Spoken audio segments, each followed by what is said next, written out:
measures to strengthen the competitiveness and safeguard quality jobs in the EU's automotive sector. I'd just like to remind speakers that given the current test measures in place and the fact that we have a fixed end time for our debate, please keep to your speaking time. There will be strict observance of that. And I think you know all the rules about the blue cards. So, we'll start with our Commissioner, Stéphane Séjourné. You have the floor.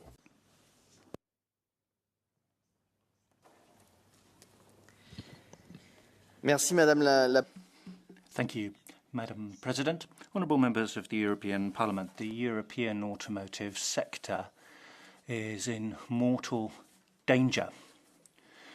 That was already clear to us a year ago, and right through the value chain and among producers, people are saying that millions of jobs are at stake. And jobs also means prosperity, social cohesion in many areas of Europe, especially rural areas. We're talking about a sector which is also technologically behind. Supply chains are made vulnerable by geopolitical stability. There are tariffs, obstacles to access to external markets, and China dumping in Europe. So, looking at it from the constructor's perspective, mass imports of Chinese vehicles, over 15% of electric vehicles in Europe, paints a picture where we can see factories going slow and about to lay people off. So it is urgent. The Commission has recognised that since the beginning of our mandate. We've had a strategic dialogue right through the sector on putting forward a true industrial policy for the sector. The Automotive Package in December with the Industrial Accelerator Act in March includes, for the first time ever, a strategy for the entire value chain of the automotive sector with CO2 emission checks and rules with some degree of flexibility whilst remaining consistent with our objectives. The Fleet Decarbonisation Regulation provides security to our producers and also helps European homes get hold of second-hand vehicles. Simplification is the byword with small electric vehicles which are affordable with battery boosters, with us funding a homegrown European battery industry with the Industrial Accelerator Act, protecting jobs in Europe to ensure that equipment producers are not laying off people en masse, and we work right across the electrified sector. So, ladies and gentlemen, honourable members, you can see now that we wish to give a clear signal to the sector. There is a collective responsibility here of all European institutions to adopt the texts which are on the table as soon as possible. We have a clear aim. Let's break this mortal cycle, the triple whammy which is hitting the sector. We need to ensure that we turn things around, that we're not losing added value, that we're not losing market share, that we turn the whole thing on its head. And to do that, we need to turn to industry and say, yes, we know you deserve this. It is our duty to do this for the sake of the industry, for the sake of the people who are affected by this. And Commissioner Tzitzikostas, Hoekstra and the entire European Commission stands behind this. Thank you very much. Commissioner, now I pass the floor to the speakers on behalf of the political groups. And first, on behalf of EPP, Massimiliano Salini. Grazie. Thank you. Yes, we do have to realise that what is happening in the European industrial centre is one of the central points which is mirrored in the automotive package. It affects all our future. And so, of course, the European Commission's proposal is very welcome. The proposal on the competitiveness and quality jobs which have to be safeguarded.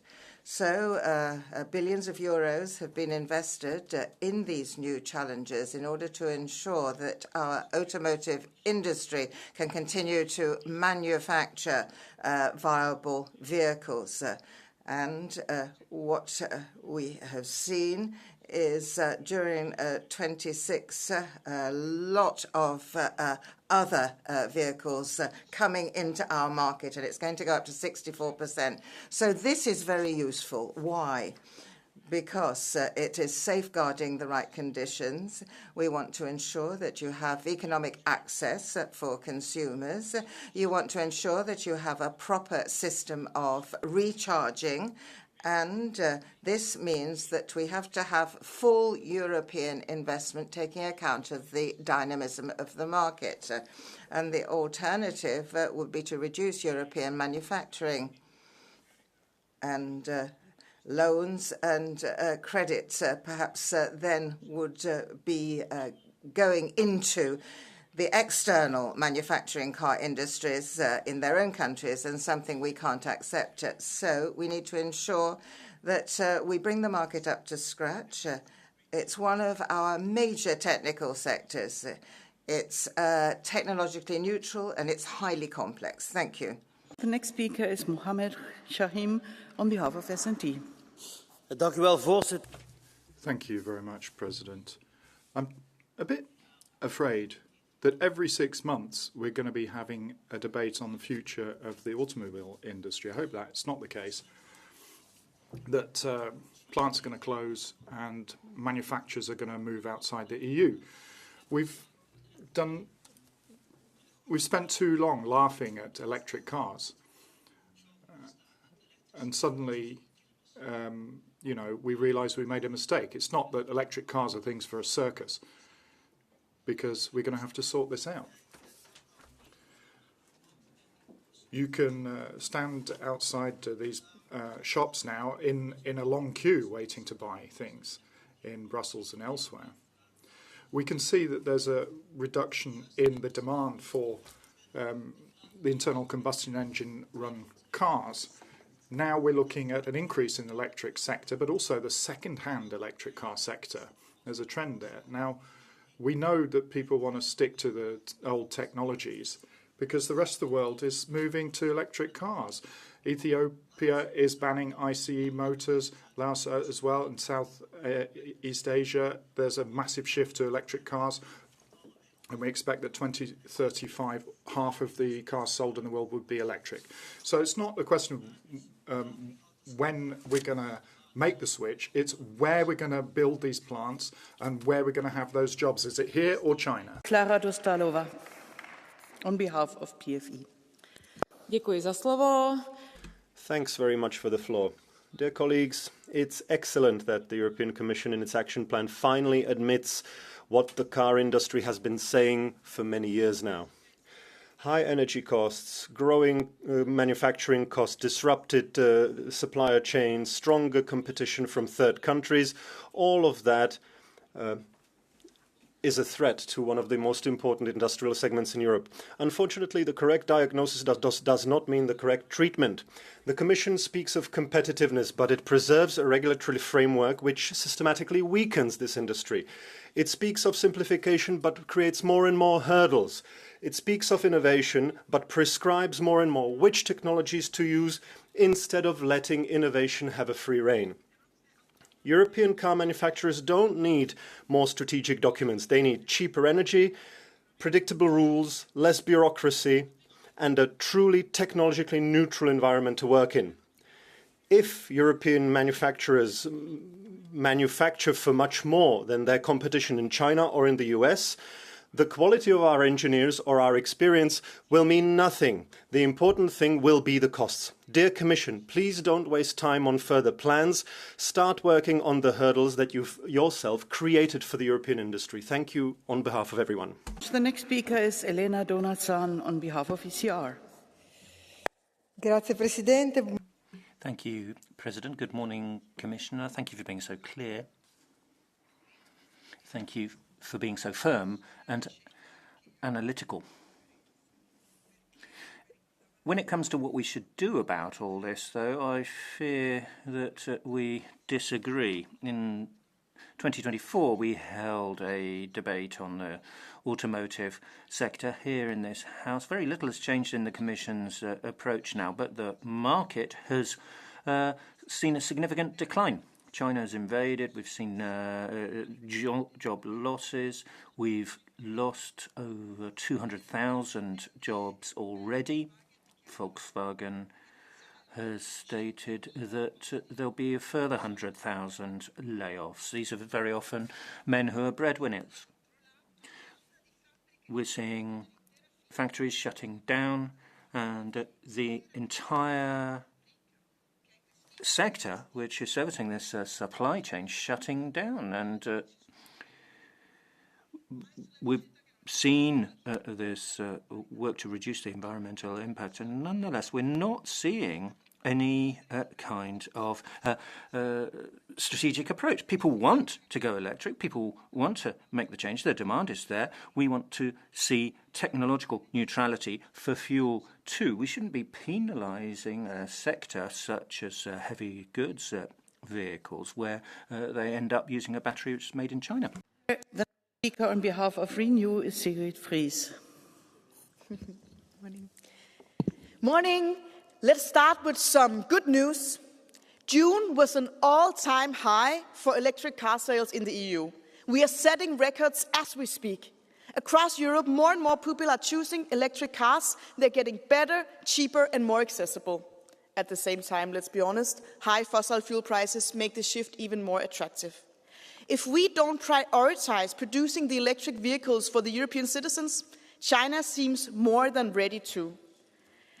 Our European competitiveness, industrial strength, and jobs depend on accelerating that European transition, not hitting the brakes to slow it down. Yet, some in this House want to reopen old debates or weaken the regulatory framework, the certainty that Europe and our European industry needs. They claim it will protect the European car industry, but in reality, it will do the opposite. It will mean less innovation, fewer investments, and an industry that falls even further behind China. We cannot secure the jobs of tomorrow with an industrial policy of the past. Europe will not help its workers by pretending the global market is standing still. We need to support you. We need to be brave, give our companies a clear, stable, ambitious framework. Thank you. The next speaker is Sarah Mathieu on behalf of the Greens. Collega's. Ladies and gentlemen,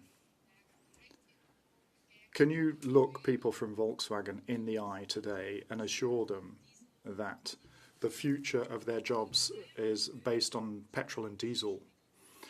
We're seeing the situation in Volkswagen, which is outrageous. Hundreds of thousands of workers whose jobs are at risk, their families, etc. And if we look at what's happened with Audi in Brussels, where jobs were slashed, people learned a hard lesson there.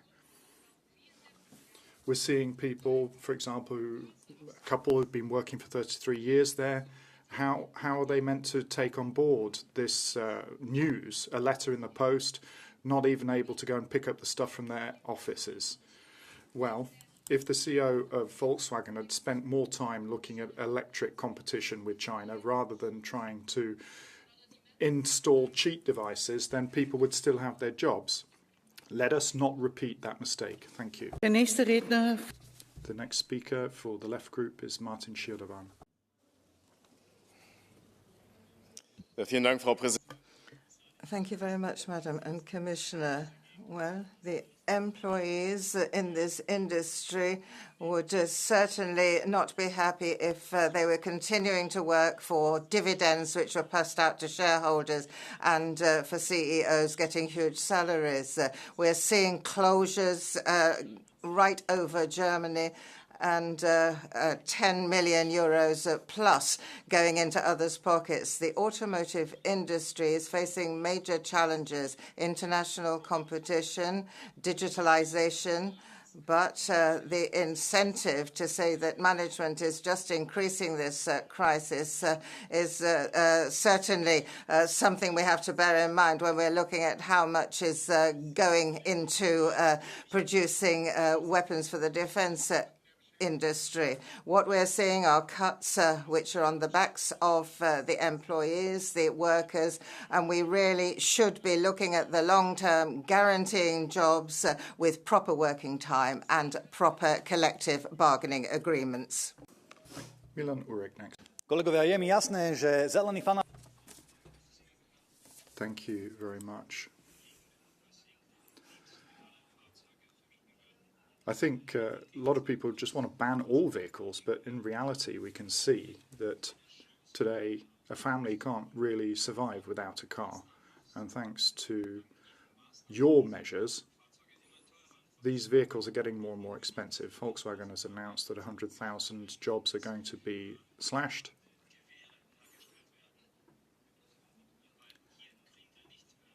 And that the Green Deal is failing us. It's not criticism that we should level at China. We need to criticize ourselves that we've allowed this to happen, and this is the result of your work. Let's have a look at what's been happening in recent years. First of all, banning the internal combustion engine,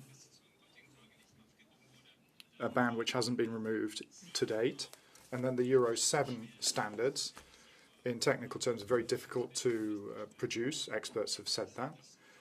And now we're seeing tachographs which are going to be obligatory for light commercial vehicles. Petrol and diesel's getting more expensive, and companies are being obliged to buy environmentally friendly vehicles. So I really can't understand what's going on here. And what about gender? What has gender to do with the problems in this industry? Now, when was anything made more simpler? It's more expensive and it's more complicated. We want to stop that. The floor has Stéphane Séjourné, Vice President of the Commission.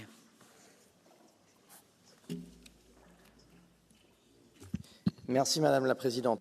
Thank you, Madam President. Competitiveness. Several of you have talked about what it consists of. We're behind technologically. That's a question of the choices made by industry. And to be quite honest, I think our manufacturers did get it wrong in terms of the way they should go with the industry. There are also choices as to which markets we should be keeping an eye on, and we're exposed to international tendencies depending on what choices other countries make about their domestic markets. Obviously, China, big example, where Chinese manufacturers are now replacing European manufacturers. So that's a political choice which is being made by international competitors in relation to a market. They see a market opening up and they go for it. And we need to look at new trade agreements, new opportunities. We ourselves have to put our own house in order in terms of our internal competitiveness in Europe. Value chain and supply chain made vulnerable by geopolitical events, tariffs taking a huge toll.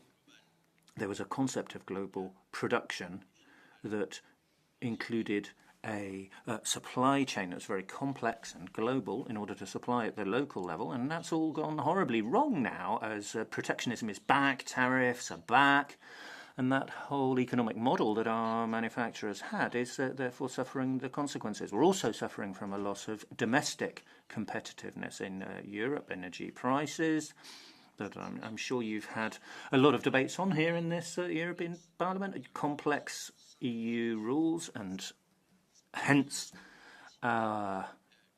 simplification to try to make it easier to put new types of vehicle on the market. So the Commission has tackled all those aspects of competitiveness that I've just mentioned. Some of you have given me a few figures: 25% market share for electric vehicles in Europe and over 35% if you include rechargeable hybrids. Globally, 13 million electric vehicles are being produced. 20% of vehicles sold around the world are electric.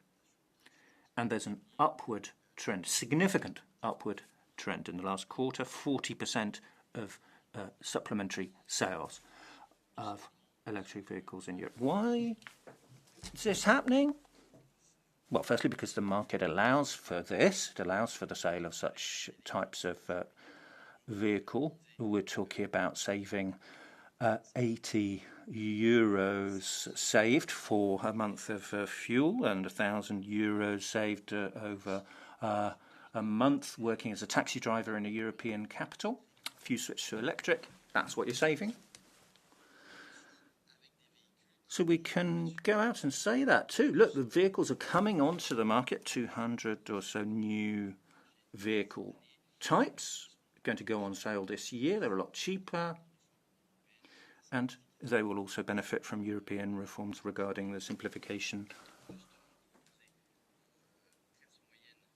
of the kind of vehicles we're talking about, under 20,000 euro for people on middle income, low income, making it more affordable. So we have presented 3 texts.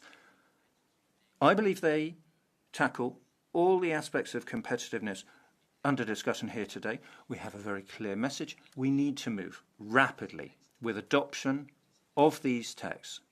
They have to be adopted. They have to take effect if they're to have an impact on our industry and on our jobs. Thank you. The nächste Redner ist Thank you very much. Jens Giesecke is the next speaker. Sehr geehrte Frau Madam President, Commissioner, colleagues, in the largest European vehicles manufacturer, now it's telling us that it wants to shed 100,000 jobs. That is a scandal. This is one of the key industries in Europe, and if it loses competitiveness, Europe loses competitiveness. And this is what we're experiencing for years. We've seen massive support in the USA for the automotive industry, whereas in Europe we are overburdened with bureaucracy.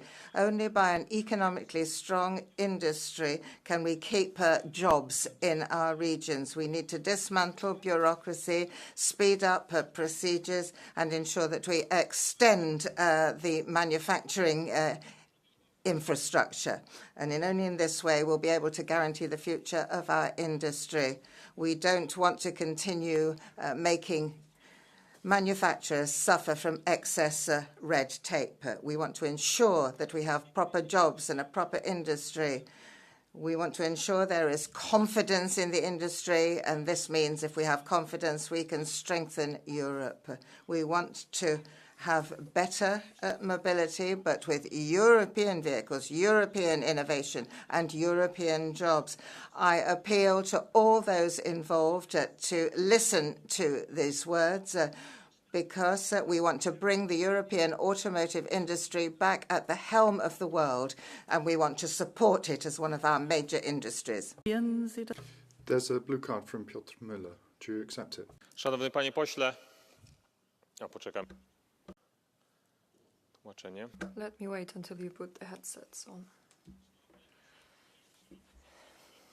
I am happy that you noticed that the automotive sector in Europe is in dire straits. I would like to understand your statement. You're speaking about the need to support the industry on the one hand. I understand there is a problem with the interpretation. You don't hear it.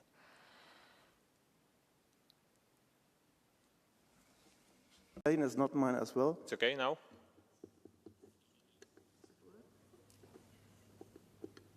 Now it's German, perhaps. It's much easier. Szanowny panie pośle, pan mówi tutaj o tym, że You are saying that the automotive industry is in a very difficult situation, and I do agree. But you were talking about accelerating climate objectives. I would like to understand your statements. Do you think that this is going to help the automotive industry in Europe? Do I understand you correctly? Or should we approach it in a more pragmatic way? And the objectives that you have set in this very room are one of the reasons for the trouble of the automotive industry in Europe. The ban on registering.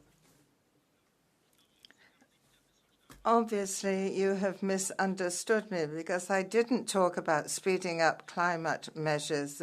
I said we have to be open to technology, to innovation, and we have to guarantee transition. So no speeding up, but stick to our targets, but a mix of possibilities to ensure that we have a competitive industry. Thank you. Keine Nachfrage, doch.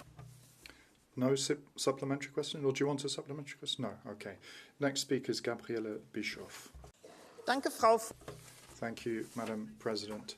Well, it's clear that those who are dealing with this crisis are not the ones who've caused it. Commissioner Séjourné spelt it out.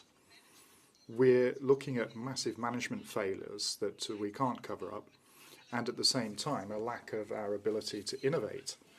And if we want to make headway, then we need to use the Industrial Accelerator Act to speed things up. We need Made in Europe, and we need it quite quickly. And once again, if you're looking at the mistakes that management has committed, and you allow the workers to foot the bill, then that's outrageous. We as the EU have not delivered yet with the just transition. That's where we need to focus our endeavours. We need to have measures to support workers. We have we have experience that it does work. Are we prepared to employ that? And also, if we're using public money, obviously there have to be strings attached, good jobs, good contracts, and collective bargaining. That is the way forward. Paolo Borchia.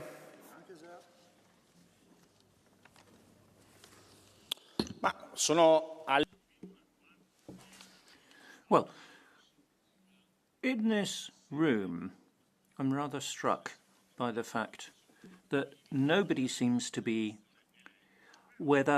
anyone's asking the question as to whether going electric is actually possible in terms of our capacity to generate this. And looking at what China is doing with the stagnation that they have in their own market, they're then ensuring that their own industrial overcapacity is offloaded onto us in Europe. And so I don't quite see where we're going here. People are talking about quality jobs. What jobs will actually be left? Volkswagen has an industrial plan cutting 100,000 jobs, shutting down 4 plants.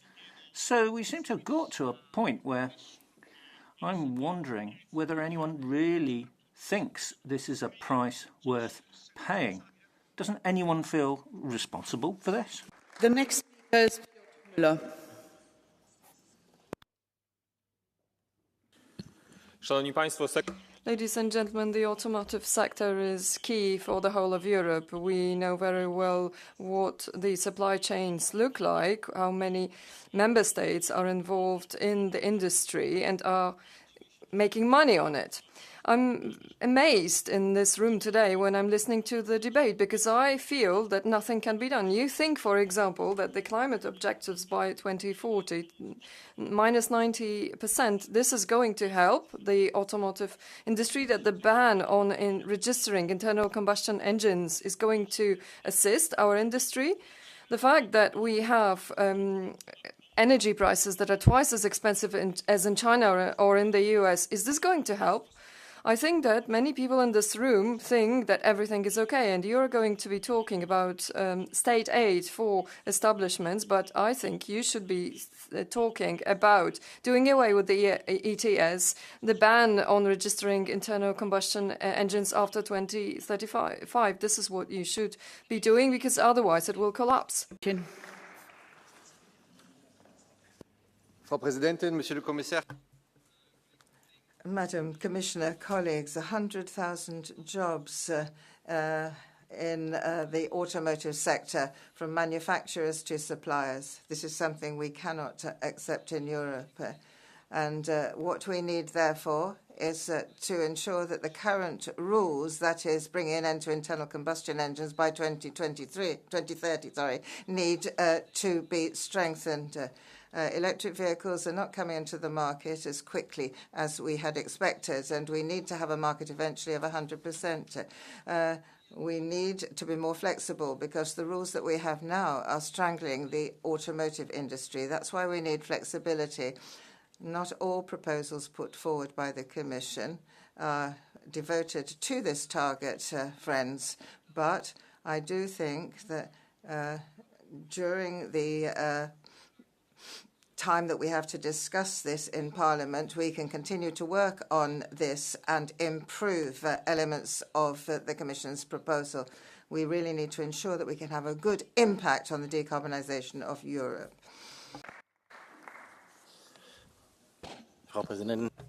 Madam President, Commissioner, the internal combustion engine was fantastic engineering design. And I think people in the car industry should be proud of it. But to be honest, the internal combustion engine is consigned to history.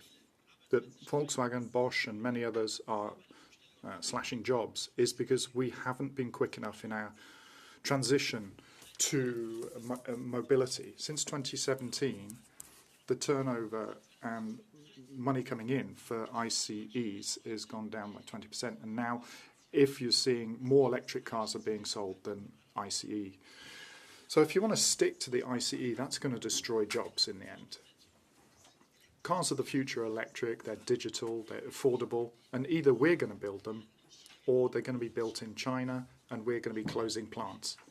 We can produce world-class cars. We've shown that for over a century. But to be at the global lead, you need to look 10 years into the future, not 50 years into the past. You have a blue card from Indoya Mendia. Would you accept it? Mrs. Mendia.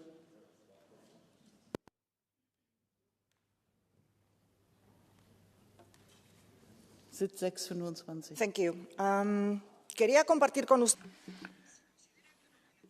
Do you think, given forthcoming legislation, that what we need is to help companies more give a clearer definition of Made in Europe, which is a single, harmonised definition which is easy to apply and easy to monitor, and a stable, easily checkable regime? Do we need framework conditions to allow for industrial investment in Europe, promoting quality jobs? And do you also feel that we should strengthen developing strategic supply chains within Europe, particularly in the area of batteries, as a way of ensuring we can shift to electric? Yeah, thank you very much. What I think is that we see an amazing rise of the sales of electric cars in Europe, much better than expected, 40% growth rates. And in this very moment, to cut down on our legislation, it just doesn't make sense. I mean, the market is much further than the right part of this house. So that's the first mistake. We are acting against the market. The second is we want to be naive and stay in the old world. China is doing a lot of industrial policy to strengthen its electromobility and its battery sector. Europe should do the same. If we don't do it, we will lose our industry. Thank you very much. The next speaker is Marina Mesure.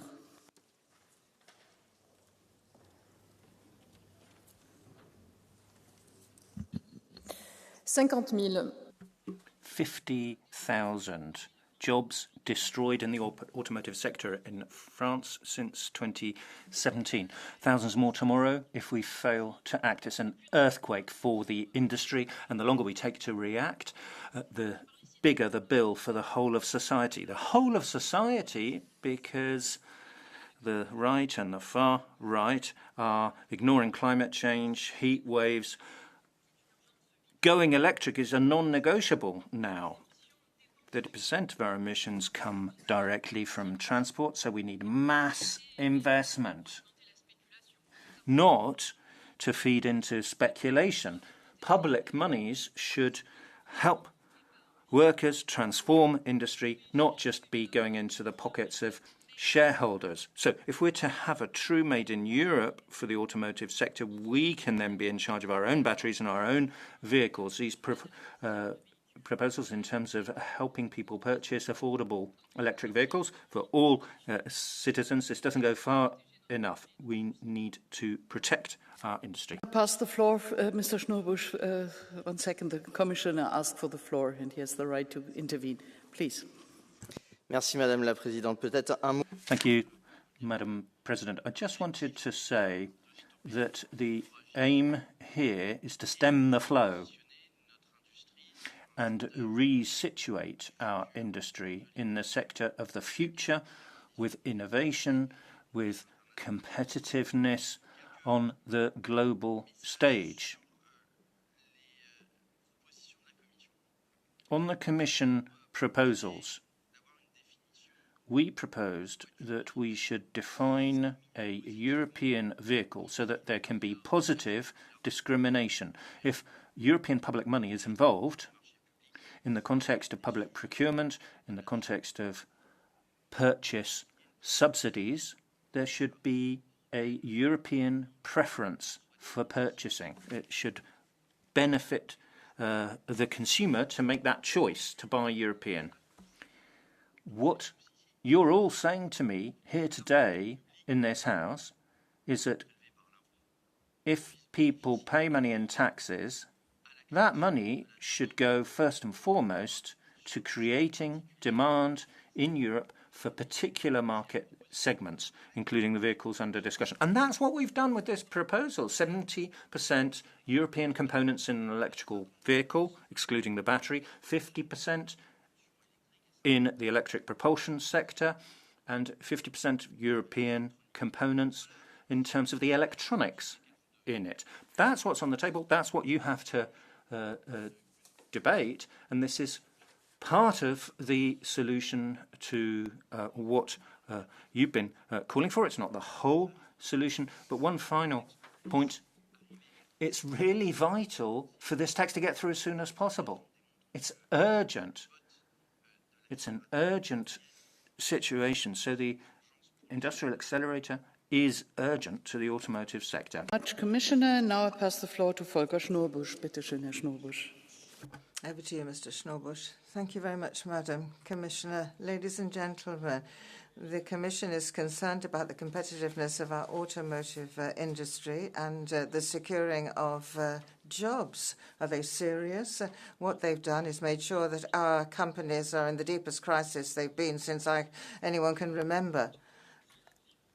What you have done is trying to intervene into a market that actually functions quite well, that produces vehicles for all tastes. Okay, you're saying that battery cars should be manufactured, but I really don't think that manufacturers should be told what type of vehicles they should be manufacturing. We have the market forces working, and this is not being applied. I quite honestly feel that what the Commission is doing is putting us into a situation of total uncertainty. Instead of looking at the market economy, what you're doing is interfering in this technology and creating an unfair competition. Well, it's not yet too late. We could still perhaps save 50,000 jobs in Germany if we don't say goodbye to the internal combustion engine. We are not looking solely at deterioration of the climate here. We're talking about deterioration of the industrial landscape. Mr. Schnurbusch, Mr. Buchstrater has asked for a blue card. Cher Monsieur. Sir.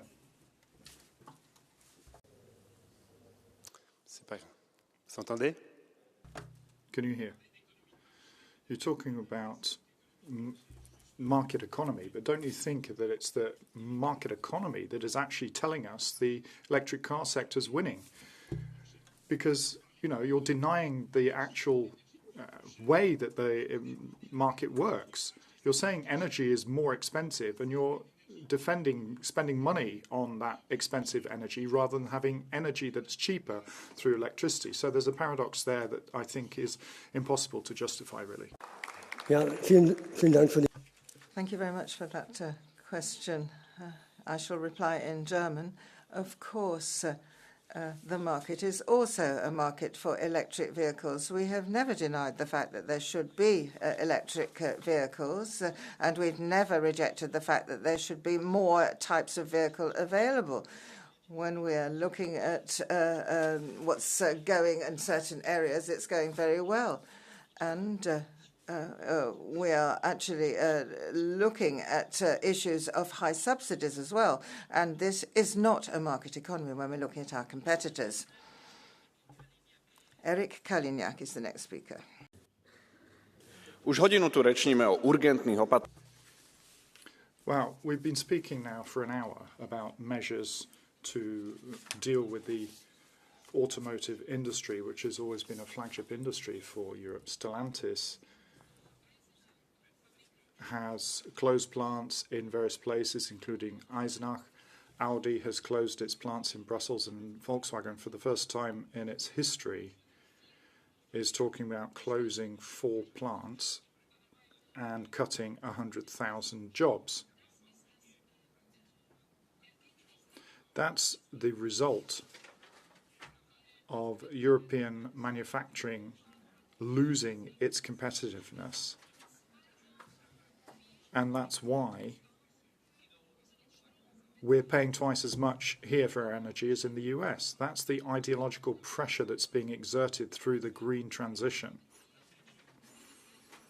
And that's why our cheap energy has now been lost. Now we're talking about spending millions for observatories and subsidies for batteries and for retraining workers. But these are just symptoms. We need to look at the reasons behind it. Presidente. Thank you, President. How long can this go on?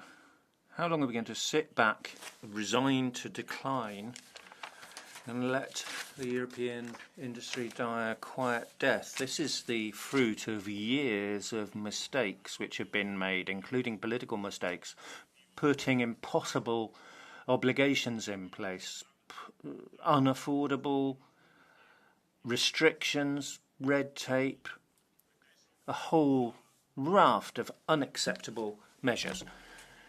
And it all led to this: uncertainty for the sector, factories shutting down, people being laid off. These initiatives that have been put forward by the Commission and that are before us now may hold some of the answers. The automotive package, in order to be effective, needs to include the principles of flexibility and technological neutrality. That has to be at the heart of the way in which we develop this, without putting them at the mercy of other environmental objectives. The industrial accelerator is also vital. It can help us achieve strategic investment to do away with the administrative burden, but also to make it possible to invest in production in Europe, to give us a competitive advantage, to give us added value rather than the opposite, an additional burden upon companies. We need a dynamic, innovative sector that is capable of standing on its own 2 feet, because otherwise we will not have strategic autonomy, a welfare state, or job creation. Nika. Thank you, Madam Chair. Commissioner Sejourné, you are the Vice President of the European Commission, and you are attending today a very important debate on the automotive industry in the European Union. As we speak, in Romania, Dacia has announced the first collective layoffs over the past 22 years. It's a symptoms that shows the serious situation in which the automotive industry finds itself. The situation is the same in Romania and the European Union. There are people watching us with great concern. If the automotive industry is ill, then the whole European economy will be in a bad situation. CO2 allowances. In Romania, we pay 80 euros per ton, whereas China pays 70% less. So this is a proof of the lack of competitiveness. So you should take measures such as free CO2 allowances in order to level competitiveness conditions. Maybe those that do not pay customs duties should be subject to various measures, and we need to take these measures now.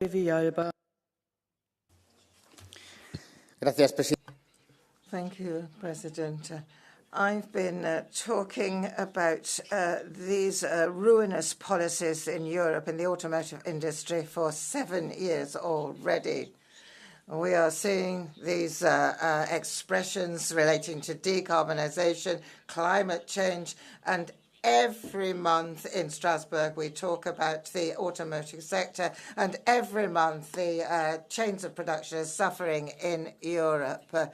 Thousands and thousands of people are losing their jobs, and the story of our industry is a story of innovation, and the last legislature destroyed it all.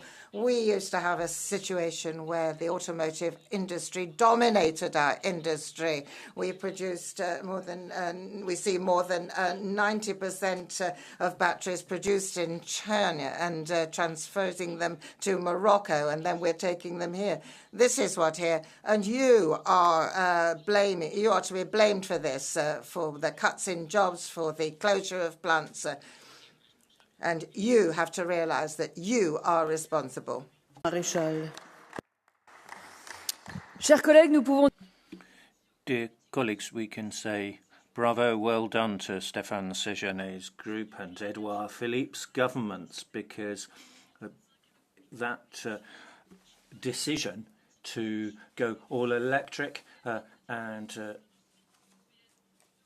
bring the European sector to its knees, faced with unfair competition from China, with Stellantis' iconic plant in Poissy ceasing production of new cars by 2028.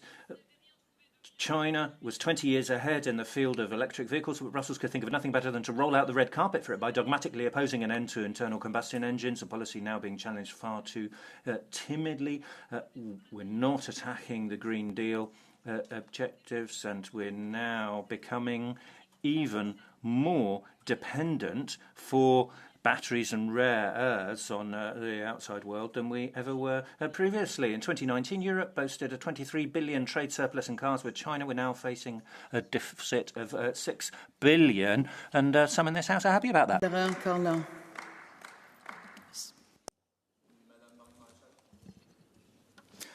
Madame Marion Maréchal, vous nous parlez de souveraineté. Est-ce que vous pouvez juste me dire quelle est la part?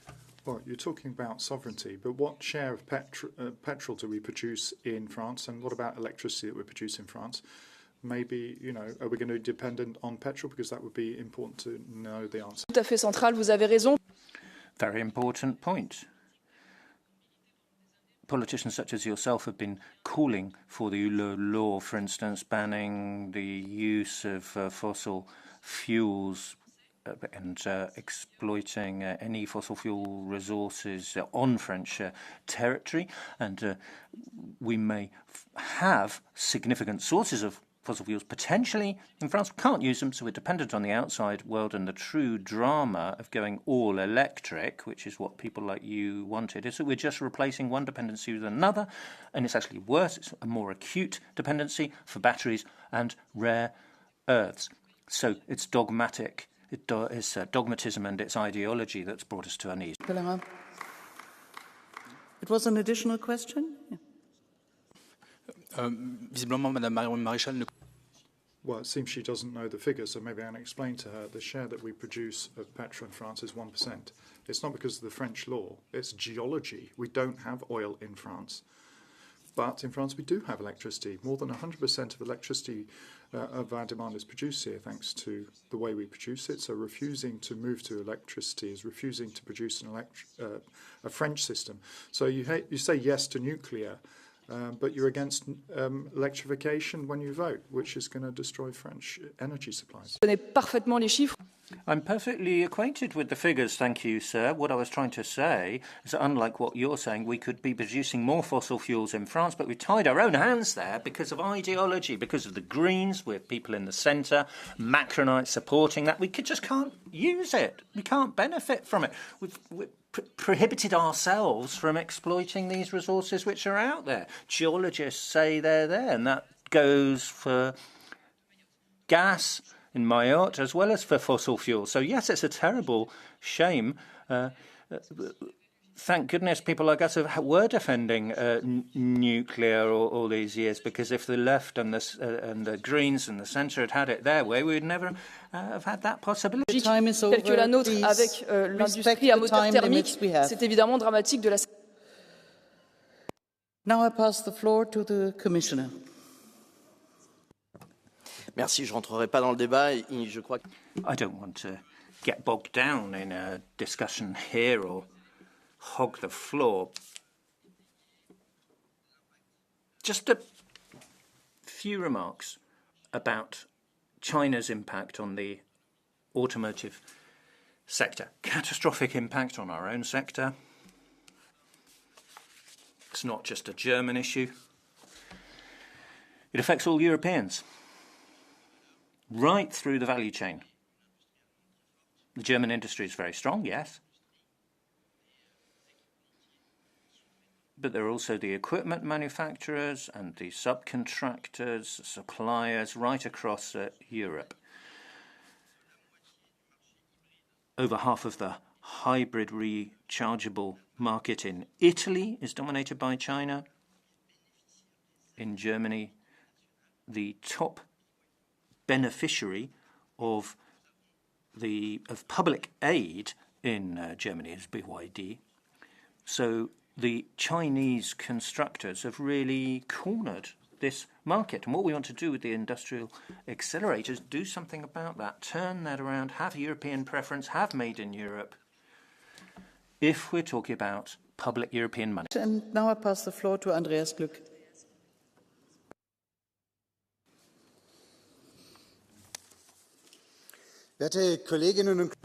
Ladies and gentlemen, if you again and again and again choose the wrong path, you won't get to the destination. More than 100,000 jobs in the automobile industry have already been lost, and that's just a start. And it's not just in Germany, it's across the whole of Europe that we're facing this challenge. This is a direct result of the ban on ICE, the internal combustion engine, that was decided on by a majority here. We can review that mistake now. We need to find the best technological solutions, not insisting you know best. Let's find the best solutions. We need to look at what the manufacturers and the trade unions are looking for. And they're asking for an overturn on the ban, and yet the Greens are saying that they want to be right. Now, if you want to change reality, then you have to be prepared in politics to review your decisions. If you've made a mistake and you don't review it, you're committing a second mistake. So let's give our engineers a chance once again to produce and develop the best technologies. Thank you. The next speaker is Benedetta Scuderi. La Fiat. Now, what we've noted is that during 2020 and subsequently, more than 20,000 jobs have been lost where we are. This is a huge problem in Europe. So what have we done? Nothing. We are continuing to invest in new technology, but our competitors are doing much more than we are. Why can't we invest more? And we are looking at the manufacture of luxury cars because they make more profits, they say. And what we're seeing is that we're investing more in manufacture and paying less. We have not understood exactly what's going to happen in the future. Our position is now to look behind us and praise what we had in the past. What we have to invest in technology of the future, the production of batteries, of electric engines. It's all right. Yes, we say made in Europe, but really we need to look at Europe a little more closely. We need to invest in skills. We need to ensure that our workers have what it needs to upskill. We need to ensure that we invest in our workers. Colleagues, I don't want to go over ground covered by other colleagues. The challenges ahead of us are enormous, and it will take years or decades to make up for lost time. Strengthen purchasing power of citizens, competitiveness of the European car industry, and safeguarding jobs. But what we can do is take small steps right now that will have a major impact. Technically simple regulation with a marginal cost close to zero. I'm referring to SOH, or state of health, the indicator of battery's condition and the level of performance it retains compared to when it was new. For a used electric vehicle, this is one of the main indicators of its real value, because the battery's residual value directly affects the value of the used car, because of the kilometres travelled and potentially travelled in future. And it's crucial for company fleets, which after just a few years feed into the second-hand market. The battery regulation already stipulates that the parameters needed to determine the SOH must be stored in the BMS, battery management system, and must also be accessible for the purpose of assessing the battery's residual value. Szanowna Pani Przewodnicząca, Panie Komisarzu. Chair, Commissioner, unless we save the automotive industry, unless we do not save it, 40 million European employees will be out of job and we will be marginalized. And we all realize in this room that it is Europe that has made car labels, and they have been for decades setting global standards. And right now we cannot allow ourselves, for this continent, for Europe, to be but an export place for the cars from the US and China. Of course, we do need to invest in technologies and in innovation. But we also need to remember about our citizens. They buy Chinese cars because they are much cheaper. European cars are too expensive, and this is something that you have to bear in mind as well. And now, talking about competitiveness, we have to be independent. Do not switch from one addiction to Russian oil to another addiction to Chinese resources. And this is disturbing news, but there is also some good news. In Poland, we made a decision at this very difficult moment. We have decided to build the first car manufacturing plant, and we will start work this year. And in 2029, the first cars will be made. And 400,000 cars. It's about Polish but also European economy. We have to create jobs. We have to prove that the future of cars is in Europe. From Mr. Ozdoba, do we accept it? Yep. Please, Mr. Ozdoba. Szanowna Pani. Chair, colleague, I think I could agree with what you've said, but under the last mandate, there was a voting to the detriment of the European automotive industry. Do you think that the EPP should vote in the same way for ETS2, or do you think we should abandon ETS2? Thank you. Now, we are talking about the car industry. And the Polish delegation, I believe, we were all on the same side. But, dear colleague, you were in charge for 8 years. It's a pity you didn't do anything. You were not even able to start the works on this car manufacturing plant. So I think it's better for me to refrain from taking the floor. Thank you. The next speaker is Thomas Pellerin-Carlin. À 53 ans, mon père. At 53 years old, my father, who's disabled, was laid off. The car plant where he worked had closed down. I was a teenager at the time. I was anxious and worried about the mortgage on the house and the future. And that's where I come from that industrial breeding ground where we understand what a job means and what unemployment means for a family. Now that company's disappeared, but Renault is still allowing 200,000 people to work, and we can preserve these jobs. It's not a question of the nostalgia that the extreme right has for the internal combustion engine, because the clients want electric cars, and that's what Renault are starting to produce. Now, it's true there's a threat from China, and that's why we have to adopt Made in Europe preference, so that cars bought in Europe are made in Europe and built by European workers. The plant where my father worked has closed down, but where we can save them, we should. Anne-Sophie Frigou.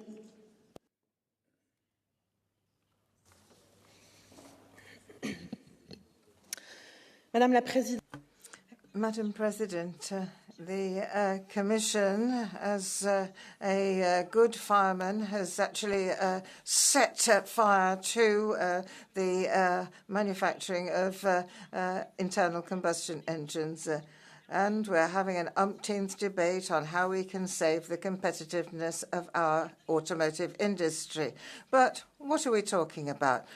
Climate targets, jobs are at stake, and also all those involved, the subcontractors, the spare parts manufacturers, are all suffering because of your obstinacy. And you lie about the creation of jobs in the electric industry because you're not balancing that out with the number of jobs lost elsewhere. You need to be more ambitious in your preferences for made in Europe, because there are many who know the sector much better than you. And please do something about it before more industries die.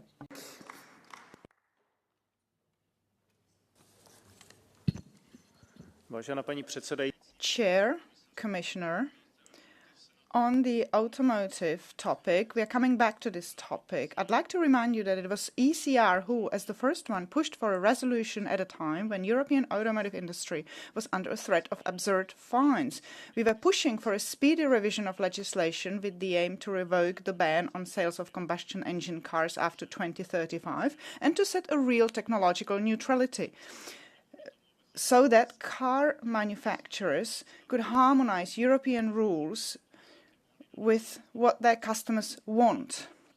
And that is good quality cars with different types of engines for fair prices. And now we're trying to fix the latest proposal made by the Commission. What is also problematic is the automotive part of the industrial accelerator. And this is what is it all about. Either we want to keep our traditional own production and traditional partnership with reliable partners, or under the flag of climate policy, fully open the gates and be flooded with Chinese electric cars. And I'm in for option one. Elisabetta Gualmini. Thank you. I wrote my PhD dissertation in Wolfsburg in the mid-90s on the introduction of flexibility and the 4-day work week at the Volkswagen. It was a cyclical crisis that eventually seemed to be overcome. Today we are talking of a genuine collapse, and the alarm is broader in scope because we are talking of the breakdown of the German social and economic model, the one based on co-determination, high wages, cooperation between capital and labor, and collaborative innovation. People's cars are no longer selling for a variety of reasons.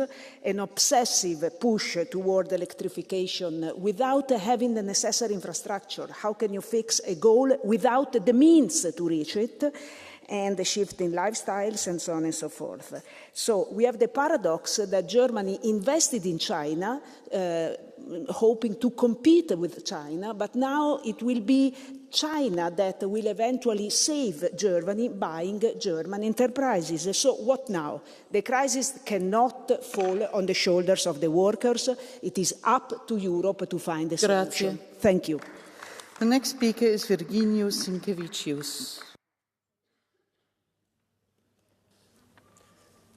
Commissioner, dear colleagues, Europe's automotive sector means more than 13 million jobs. And of course, it's one of our industrial engines. But clearly that engine cannot run on nostalgia. The market is changing fast. And 1 in 5 cars that has been sold in the EU this year is already battery electric. So our task is clear, to make sure that this transition happens, first of all, within European factories, with European workers, and of course, with leading European technology. And that means, first of all, cheaper clean energy, charging infrastructure, European batteries, stronger software capacity, and a real support to European suppliers. Because automotive sector is not only Germany. Automotive sector is Europe as a whole. And weakening targets, it's not going to bring competitiveness. It will only create more uncertainty and delay investment. So our answer should be industrial confidence and not industrial fear. The next speaker is Rudy Kennis.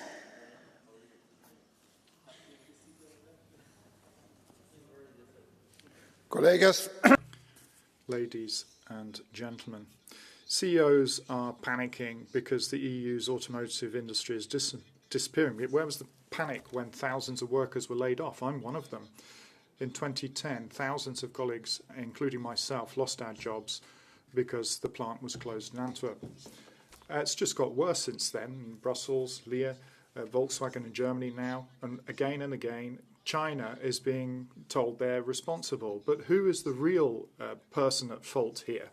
We're seeing relocation, we're seeing subsidies disappearing in the pockets of shareholders from neoliberal extremism, really. And trade unionists and workers are saying this and have been saying for a long time. It's a perfect storm. There could have been a new departure. We could have had new jobs and kept them here. And we would have been competitive at the same time.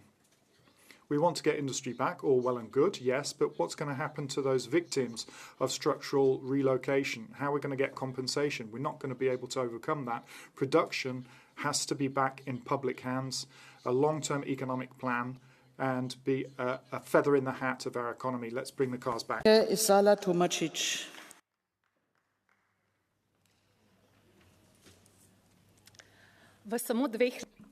In only 2 years, more than 100,000 people have lost their jobs in the European car industry.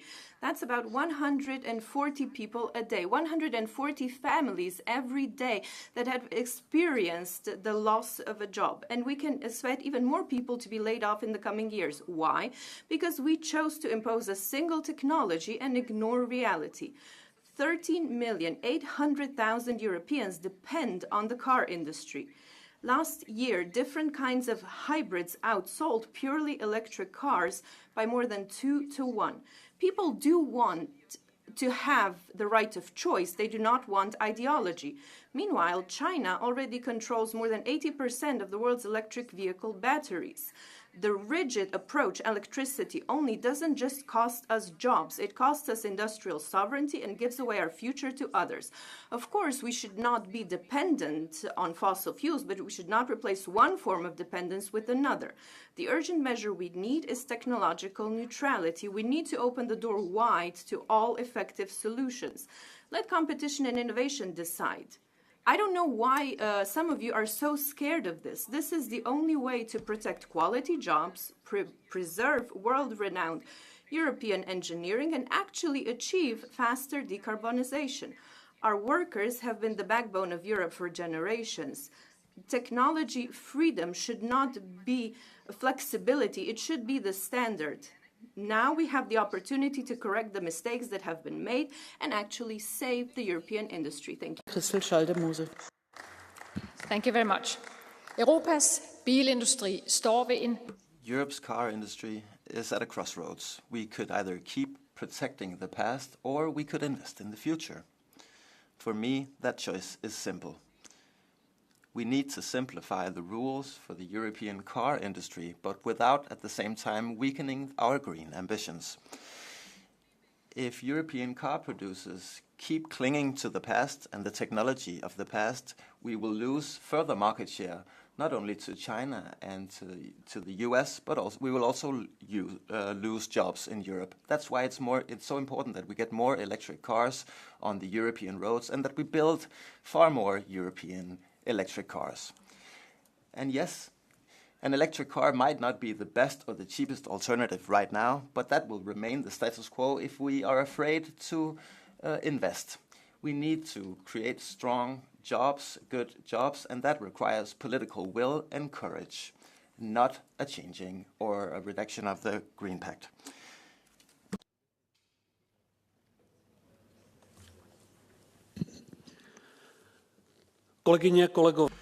Dear colleagues, every time when one of Europe's car manufacturers announces a closure or layoffs, we should be asking ourselves a very simple question. What signal are we sending to one of the most important industrial sectors in Europe? We all want cleaner transport, but the premise for that is reality. The transformation is going slower than expected, and the pressure on manufacturers is getting bigger and bigger. If it is our responsibility to respond with further regulation and with further duties for the car industry, it will not be saved. It will shift production and jobs outside of Europe. We need less bureaucracy, simpler rules, and technological neutrality. Let's give our manufacturers room to breathe, to innovate, to be competitive. If we want to preserve quality jobs and we want to preserve car manufacturing in Europe, we need reality-based policy, not ideological policy. Thank you. Is Jacek Ozdoba.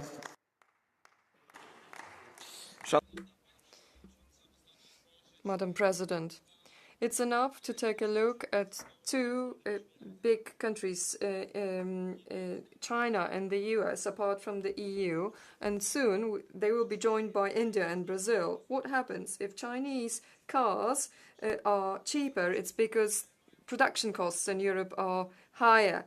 Why are they state-of-the-art? Because their energy costs are lower. The same goes for the US. Their energy costs are twice as low. The costs of fuel as well. But what are we debating about here? Let me ask you a simple question about ETS too. We should withdraw from it soon. The prices of fuel will even be higher. AI needs more energy, which means even higher costs. We could ask a simple question. I do not want to be unkind to Mr. Commissioner, but perhaps those who have come up with those ideas should be verified. Perhaps they are working for the Chinese or American industry. It's impossible what they're doing. Mooney. Arvoisa rouva puhemies. President, I understand that the auto industry is a key industry in many European countries. It employs 13 million people in Europe. And of course, it's clear that when we're talking about strategic autonomy, the industry is key there, the auto industry and other industries as well. And of course, at the same time, when we're trying to stop climate change, we're doing things to combat it. And at the same time, we are trying to make sure that our industries remain competitive. These do not exclude each other. We don't want bad regulations so that industries are starting to produce things outside of Europe, because there the regulation standards, rules are more flexible than in Europe. But we need to be technology neutral in Europe. In Finland also the auto industry has suffered, but at the same time a Finnish auto plant has actually started manufacturing EV buses, cars for the military, so we should be at the forefront of technology. Vielen Dank, Frau Präsidentin. Thank you, Madam President, Commissioner, dear colleagues. First of all, China's involvement in the European Union is increasing. 250,000 jobs have perhaps already been lost in the automotive industry, and another 100,000 are on the cusp. We need more investment in research and development, because that is something else which is being sourced abroad. We are seeing the results of political decisions which it is now urgent to correct.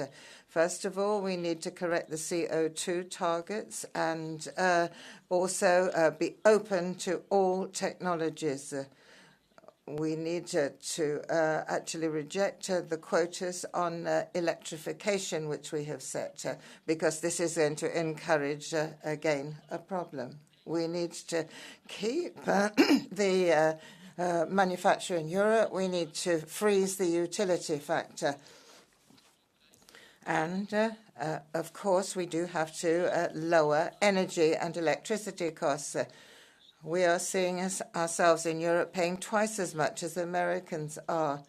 We are seeing the use of the ETS not being carried out properly, and only to focus on one technology is false, and it's false for Europe and its jobs.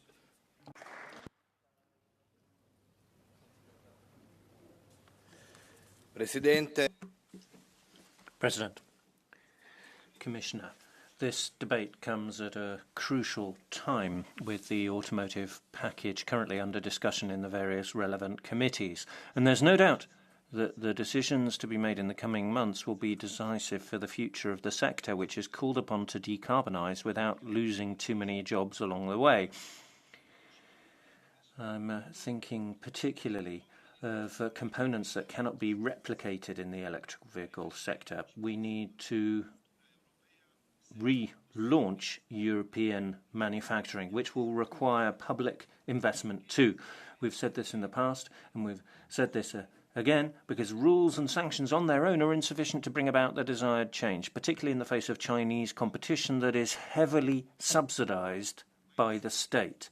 But in the absence of investment, a rational approach is needed. I therefore hope that the negotiations over the coming months will focus on the substance of the matter, maintaining the decarbonisation targets on the one hand, whilst on the other striking the right balance of flexibility required to manage the transition process. Thank you. And the next speaker is François Calfon.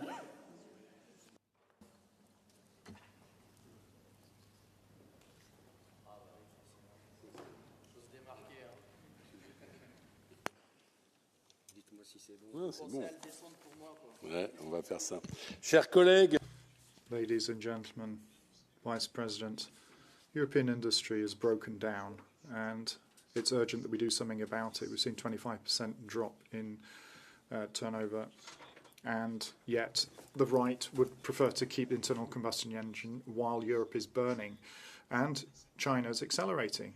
Its market share in Europe has doubled. It's selling more cars in Germany than Germany is selling in China.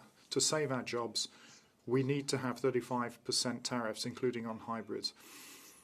The strict local content requirements, the made in Europe conditions to boost production in Europe. Ladies and gentlemen, the choice is simple. Let us invest in made in Europe electric cars.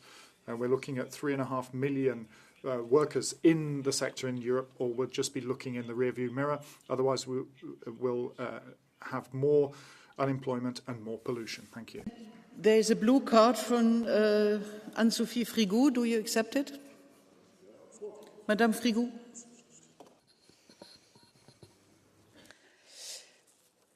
Chers colleagues, not later than this morning, a study of experts that came out relating to the useless elements that we're talking about here because of our capacity of overproduction.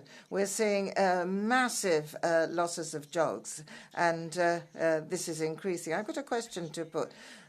After having destroyed our automobile industry to the benefit of China, do you accept that you and your colleagues are going to have to apologize in the future if this continues to all the workers that find themselves unemployed because of you? Well, maybe you could just take a look in the newspaper and see the number of vehicles in France. Electric vehicles in France have doubled over the course of a year. You are late when it comes to the European citizens and the share of the market. What we're trying to do with electrification is we're catching up on China.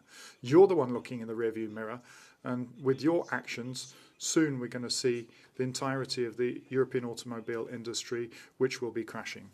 Merci. Now we come to the Catch the Eye. The first speaker on Catch the Eye is Alice Teodorescu-Maurer.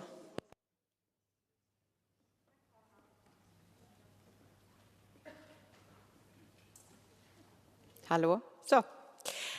Is it working? Okay, thank you, President.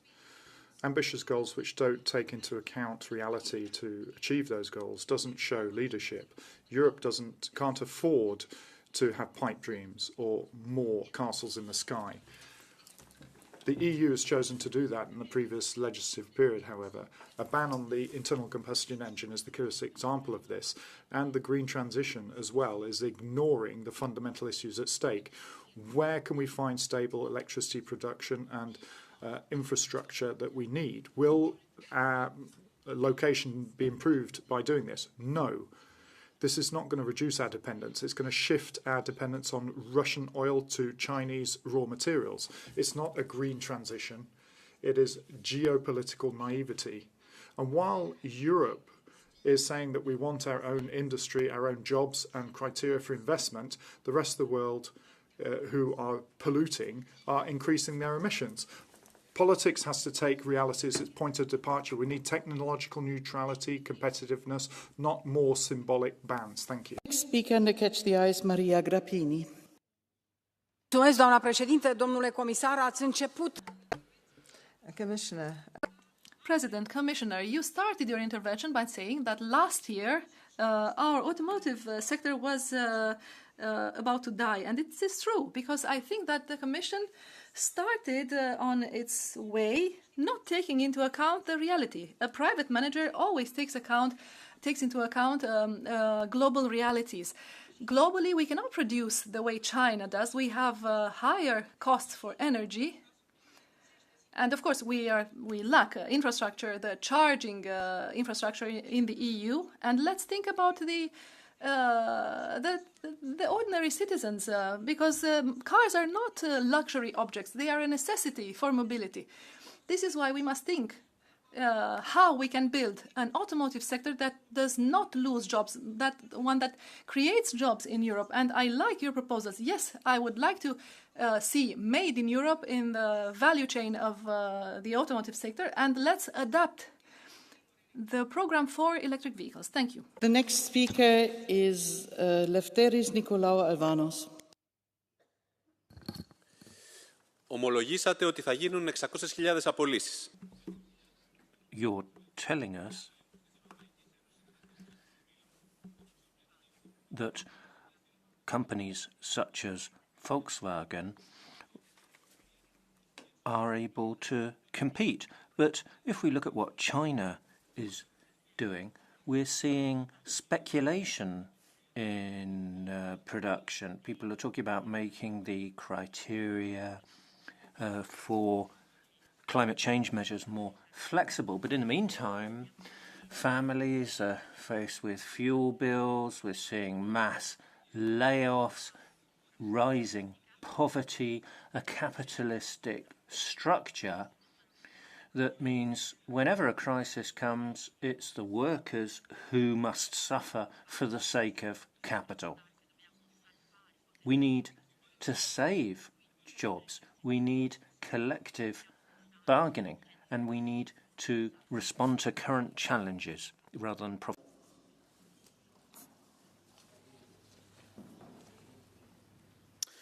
Mercedes is decreasing wages by 20%. Volkswagen is shutting down factories and firing tens of thousands of workers. Stellantis has achieved a net loss of 20 billion last year. And the European Commission estimates that 600,000 jobs in the auto industry are at risk. And the Commissioner is also saying that the automotive sector is in mortal danger. But only 10 years ago, we had in Europe the best auto industry in the world. The Commission now points the finger at China and wants new regulations. But the crisis facing the European car industry is purely of our own making. It is the result of foolish, ideologically driven policymaking at European level. Restrictive measures have stifled innovation and competition to instead impose a single technology chosen not by the consumer but by politicians. We should have never given in to the Dieselgate blackmail either. We need to reindustrialize Europe. Only a coalition of patriots, ECR, ECN, and EPP can do that. Keeping the cordon sanitaire is industrial suicide. Is Ana Miranda Paz. Señor Comisario Séjourné. Commissioner Séjourné, the automotive sector is vital to Galicia. There are thousands of direct and indirect jobs in the sector, as you are aware. What we call for is an industrial plan that's not a blank cheque for subsidies to the automotive sector, while at the same time they're giving insecure employment or laying people off. We need quality jobs. You can't treat people treat vehicles manufactured in Europe in the same way as vehicles manufactured elsewhere. It shouldn't be the workers footing the bill for this. We need to build a Europe that creates jobs with decent wages. A lot of aid has been given to the sector. We need a fair transition, but we also need to ensure that local economies and people benefit. So, who's the support for? Is it for the big manufacturers or is it for quality jobs with dignity? Mirel.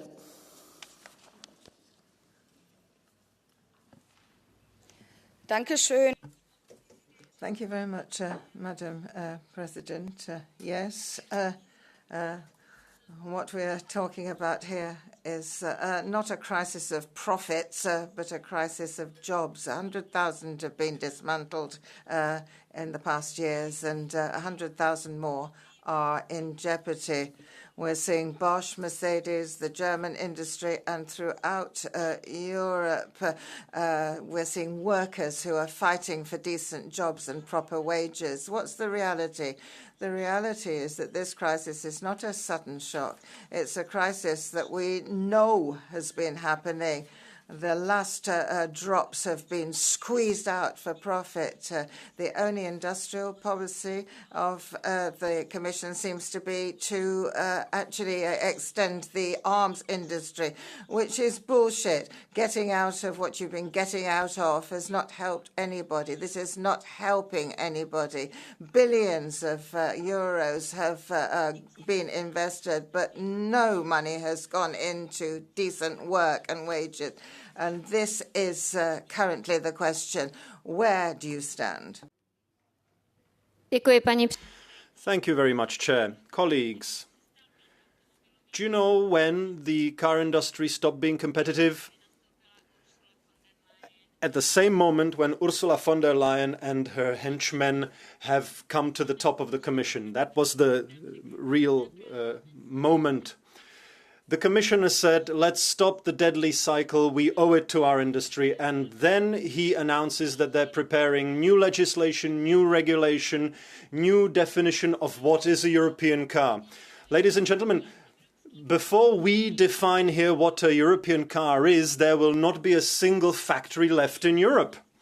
The only thing we should do at this moment, Commissioner, is to cancel, cut, and get rid of the humongous bureaucracy around the car industry and support our car industry in any way we could. For example, what you've been promising for 2 years at the Commission, in other words, lowering energy prices, but you haven't put anything forward at all. The only thing that would help the car industry is your end once and for all. Hvala predsjednice, poštovani povjereniče. Mr. Commissioner, we are here today because there are objectives for the European car industry are too ambitious and they are not adapted to the capacity of our sector. The car sector that employs 14 million people has faced different problems because of what the radical left has been insisting upon. And there is a problem with the control of critical raw materials, etc. This is why we welcome the automotive package as the most and the ambitious proposal by Mr. Salini. This preserves technical neutrality but provides more flexibility. Europe cannot make political decisions that sound great, but in practice weaken our industry, investments and jobs. Thank you.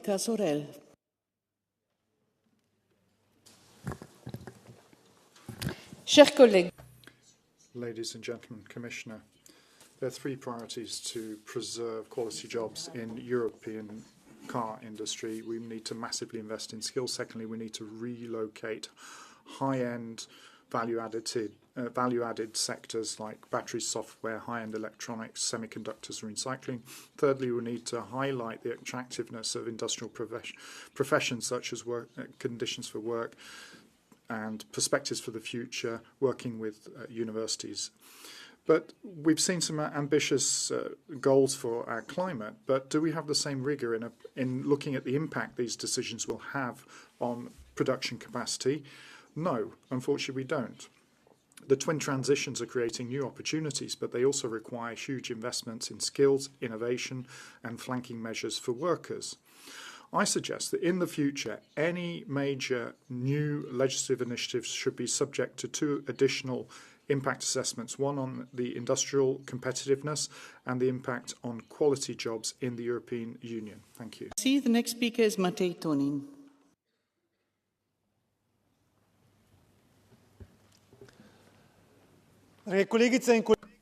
Dear colleagues, perhaps the future of the car industry is electric. However, I am not entirely certain that today we are already ready for such a future. Are the networks prepared for it? Is the production of electricity prepared for such a future? Do we have the mineral ores that we need for batteries? The answer is no. That is why we need temporary some time to ensure the transition. We would be crazy if we stopped relying completely on internal combustion engine and to just accept the Chinese supremacy when it comes to electric vehicles. Technological neutrality is the right path forward so that we give the right future to all forms of vehicles. Thank you, Commissioner. When we talk about cars, we are not talking about the most important thing, and that is the interest of people who drive cars. They need cheap and good cars. They don't need nonsense, because of which cars are too expensive. If car was not that complicated, it could cost 6,000 euros, and a car for a family could be for 10 to 12,000. But our people here pay 3 times more, or they drive a car for 16 years because they cannot afford a new one. Let's cut red tape because it's not running on paper. Let people buy cars that they want, not something that you want them to buy.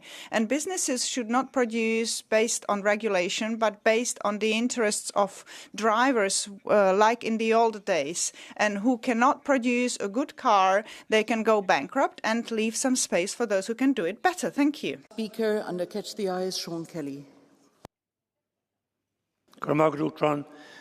I think there is nothing more depressing than to see a traditional industry like the automotive industry basically going down the tubes, especially because of unfair competition from China. So that's up to us to ensure that competition is stopped and that we give a fair advantage to our own industries. But also I think we can move forward and be a little more creative. I agree with EVs. They suit certain people. They don't suit other people. They're growing in sales, but they have to be European. Made in Europe has to be the key. But also hybrid cars. I have a hybrid car, plug-in hybrid. It says it will do 100 kilometres. I have never done more than 50 or 55, driving even as slow as possible. So if the hybrid cars could cover a longer distance under the electric part of it, then I think that would be a win-win for Europe. And we have to look at these creative measures to ensure that the automotive industry stays in Europe, is made in Europe and bought in Europe. Thank you very much. Die Aussprache ist hiermit geschlossen.